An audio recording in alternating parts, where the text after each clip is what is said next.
So now we are going to see Java buzzwords. Now Java buzzwords is also called as keywords. The another name of buzzwords is keywords. So what are the keywords? Now in any programming language, keywords are those words which have a specific meaning, or we can say they are reserved words, because the meaning of that words are already known to the compiler. So this we called it as a keyword. See, I repeat again, keyword are those words which are reserved words whose meaning is already known to the compiler. So in Java programming, there are total 48 keywords. So in the screen, there are list of keywords. Some keywords you have already learned in C++, and there are some additional keywords in this Java programming. Like interface is the new keyword here, instance of, transient. So these are some keywords which we use in the Java programming. Like package is another keyword. So once we start doing the programming, the meaning of these keywords you will know.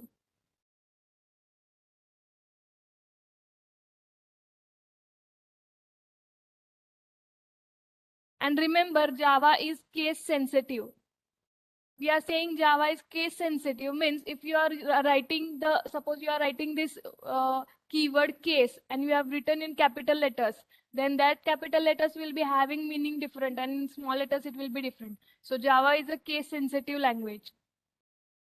So these are the Java buzzwords. It is also called as keywords or a reserved words whose meaning is already known to the compiler. So now these whatever these 48 keywords are there, these you cannot use as a variable name, or you cannot use as a for a declaration. So these are the words which you have to use for a specific purpose only. You cannot use these words as a variable names.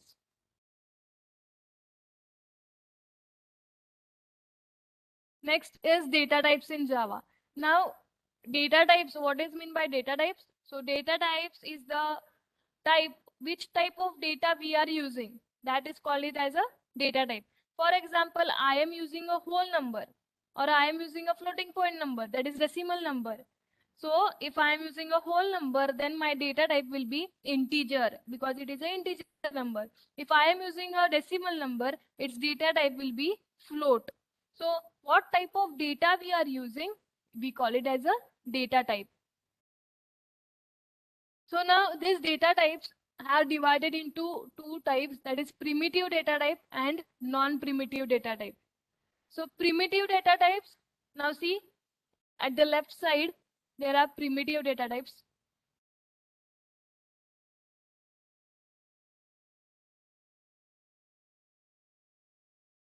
So primitive data types we have Boolean, character, integer, and floating. So if you are using the Boolean data type, then its value will be in the form of true or false. If you are using character data type, then it will be a single character. If we are using an integer data type, then there will be a whole numbers. And if you are using a floating data type, then there will be a decimal numbers. So for Boolean, it will be either true or false value. For character, we are using a data type. We have a keyword char, and there will be a single character.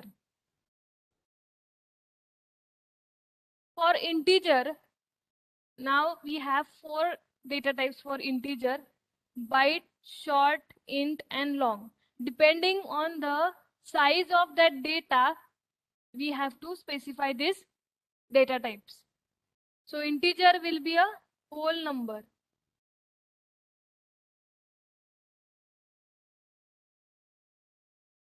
Then we have a floating. So for floating data type, we have float keyword and double keyword.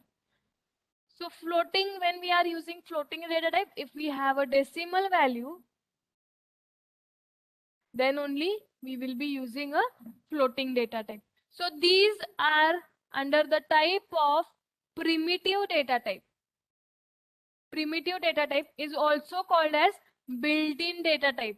Primitive data type is also called as built-in, B-U-I-L-T, built-in.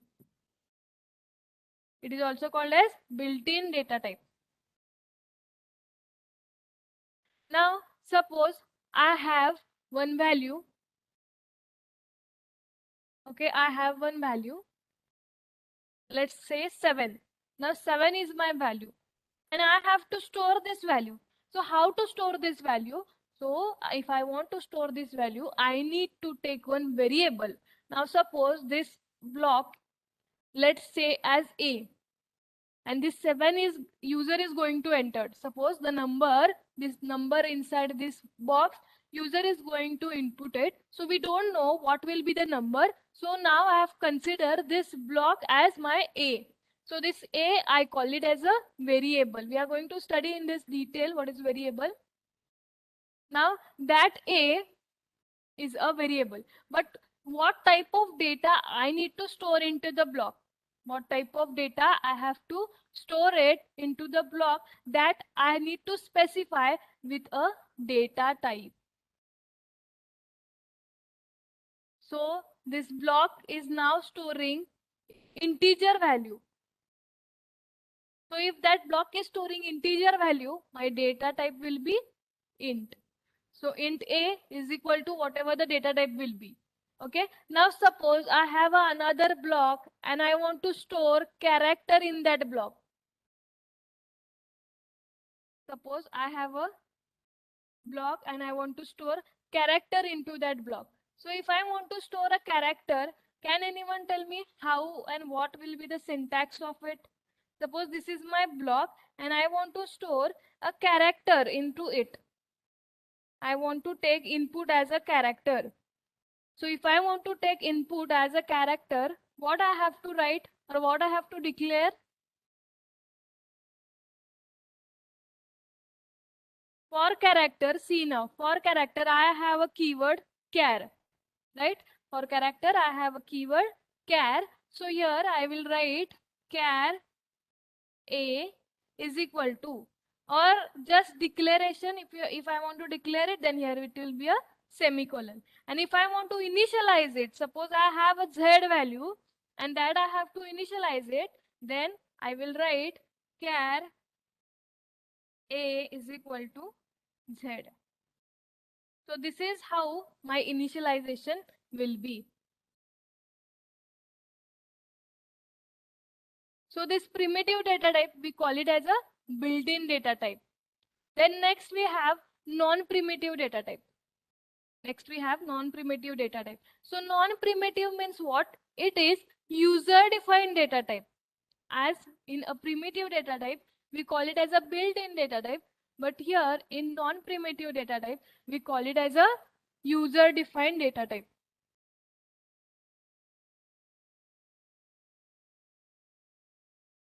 User-defined data type.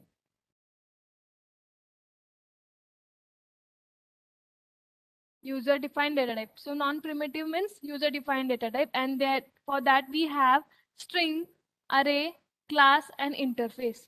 So these are the data types: string, array, class, and interface.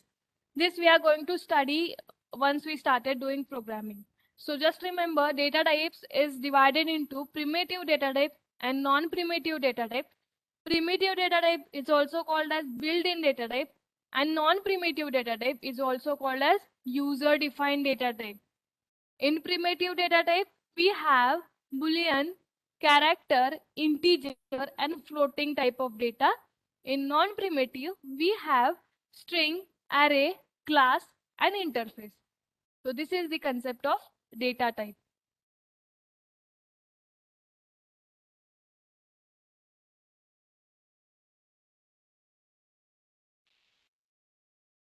Next we are studying is variables. So variable in Java, like in C, C++, you have studied what are variables. Similarly, variable are in Java. Variable are used to store a value, or a variable is a name given to a memory location. It is the basic unit of storage in a program. Like I have given earlier the example, I have to store a value. So whatever the value will be, I will be giving a name, and that name will be a variable name.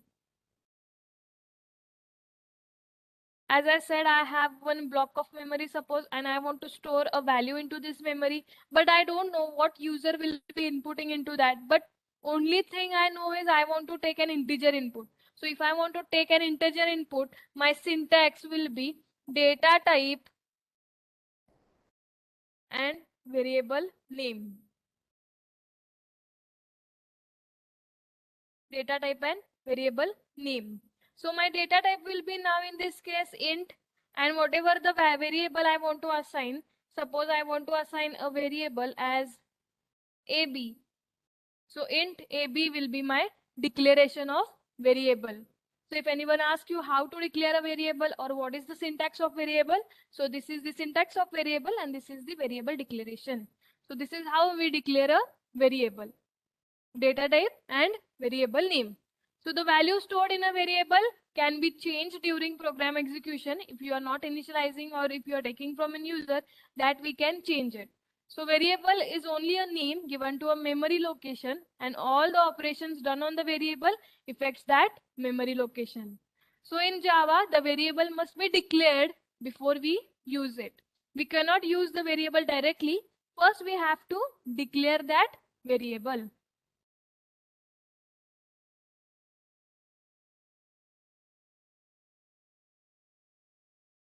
Now see, this is one example of how to initialize a variable. So as I said, we have a data type, variable name and value. Variable declaration and initialization. There are two separate parts. Declaration means only we are declaring int a. So this is the declaration. And initialization means we are assigning a value to a variable. So when you are doing a static programming or you are not taking anything from user, then you can initialize the value to that variable. For example, I want to assign value to a as 10. So my initialization will be int a is equal to 10. Okay, so this is called as initialization and above part is called as declaration. So here in this case, see, the age is taken as a variable and it has been assigned a value with 20. So there is data type, variable name and value.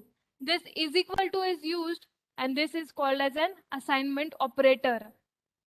We are going to study what are operators in later session. So int age is equal to 20. So this 20 is now reserved memory for a variable. This block is reserved for a variable age. So this is how initialization of variable is. So we have studied the buzzwords, we have seen the data types and variables. So buzzwords are 48 buzzwords. It is nothing but the keyword or a reserved words, and those are the words whose meaning is already known to the compiler.